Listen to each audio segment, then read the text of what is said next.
விசுவாசத்தோட, சந்தோஷத்தோட, தைரியத்தோட இன்றைக்கு பவுல் சொல்லுகிறத நம்ம கேட்டுக்கொண்டிருக்கிறோம். என் தேவ பிள்ளைகளே, இதே நம்பிக்கை உங்க வாழ்க்கையில் இருக்கும் பொழுது, இதே வாஞ்சை, இதே கர்த்தர் மேல நீங்க பற்றுதலா இருக்கும் பொழுது, உங்களையும் எல்லா தீங்குகளிலிருந்து கர்த்தர் தப்புவிக்கவர்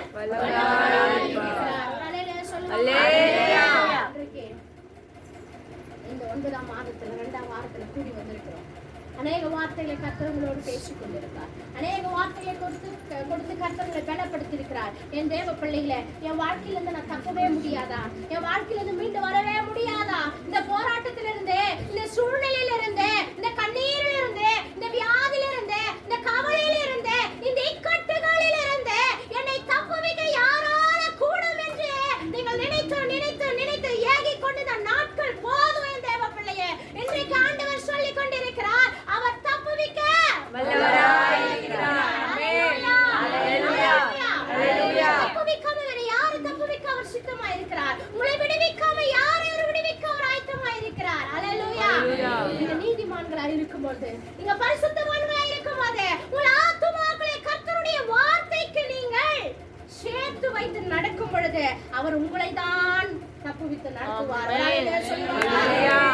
அவரை அன்பு கூறும் பொழுது, அவர் வார்த்தையை பிடித்துக் கொள்ளும் பொழுது, அவரை பாடும் பொழுது, துதிக்கும் பொழுது உங்களை தான் அவர் தப்புவிக்க ஓடோடி வருவார். உலகத்தை தேடி போவாதீங்க, பாவத்தை தேடி போவாதீங்க. உலகத்தின் ஐஸ்வர்யமானது நிரந்தரம் அல்ல. உலக சந்தோஷம் அற்பமானது. உலகத்தினுடைய சகல வைபவமும் மாயமானது. ஆனா கர்த்தருடைய சத்தியமோ நித்தியமானது. தப்புவிப்பேன் என்றால் அவர் தப்புவிப்பார். உயர்த்துவேன் என்றால் அவர் உயர்த்துவார். வாழ வைப்பேன் என்றால் அவர் வாழ வைக்க இருக்கிறார். சொல்லுவாமா? கண்களை மூடி அவர் மாட.